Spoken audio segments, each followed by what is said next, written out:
Friends, మనం గమనించినట్టయితే YouTuber Vaishnavi చాలా తక్కువ కాలంలో తక్కువ వీడియోస్ చేసి మంచి వ్యూవర్షిప్‌ని సంపాదించుకుంది. తన రియల్ లైఫ్‌లో ఎటువంటి దాపరికాలు లేకుండా చాలా ఇన్నోసెంట్‌గా తన వీడియోలను తను చూపిస్తూ ఉండేది తన ఆడియన్స్‌కి.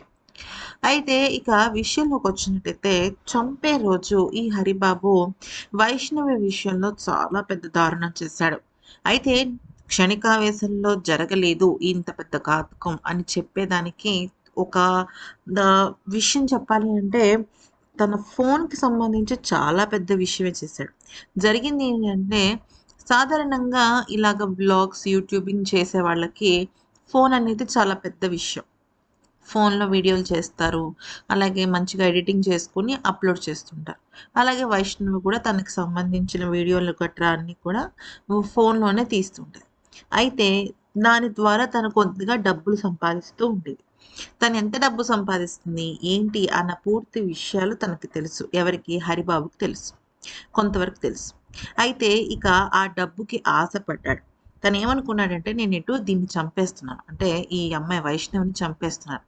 సో, తన పేరు మీద ఉన్న యూట్యూబ్ ఛానెలు, అలాగే ఇతరితర సోషల్ మీడియాకి సంబంధించినవన్నీ తన పేరుని మార్చుకుంటే, డబ్బులు నేరుగా తన అకౌంట్‌లోనే పడతాయి కదా! అనుకుని ఏం చేశాడంటే, తన యూట్యూబ్‌కి సంబంధించిన విషయాలన్నిటిని కూడా తను నోట్ చేసుకున్నాడు. ఆ ఫోన్ తీసుకొని తను మొత్తం అన్నీ కూడా నోట్ చేసుకొని, తనకి ఫేవరబుల్‌గా మార్చుకోవడానికి ప్రయత్నించాడు. ఆఫ్‌కోర్స్ ఆ ఘాతుకం జరిగిన మర్నాడే తను పోలీసులకి దొరికిపోయాడు, అది వేరే విషయం. కానీ వీడి క్రూర బుద్ధి ఎలా ఉంటుందో చూడండి. అంతే కాకుండా వైష్ణవి ఎలా అంటే తనకు సంబంధించి, తన భర్తకు సంబంధించి గొడవ ఏదైనా జరిగినా కూడా తన విషయంలో ఏంటి అంటే తన ఆడియన్స్, తన వ్యూవర్స్, తన ఫాలోవర్సే తనకి ఒక శ్రేయోభిలాషుల్లాగా అన్నమాట.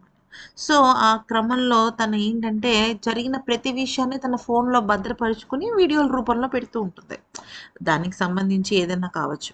అయితే ఇక విషయంలోకొచ్చినట్టయితే ఏమైందంటే, ఈ అబ్బాయి ఉంటాడు గదా! ఈ హరిబాబు తన ఫోన్‌ని ఆ రోజు మధ్యాహ్న సమయంలో తన ఫోన్‌ని తనకిష్టం లేకపోయినా బలవంతంగా తీసుకొని, తనకు సంబంధించిన వీడియోలు కొన్ని డిలీట్ చేయడము, అలాగే తన వివరాలన్నీ తీసేసుకోవడం, దొంగిలించడం ఇలాంటివన్నీ చేశాడనమాట. అవన్నీ కూడా పోలీస్ విచారణలో బయటపడ్డాయి. ఇవంతా కూడా ఎన్‌క్రిప్టెడ్ డేటా ఉంటుంది కాబట్టి దానిలో బయటపడ్డాయనమాట. ఈ వీడియో గనుక నచ్చినట్టయితే లైక్ చేసి సబ్స్క్రైబ్ చేసుకోండి.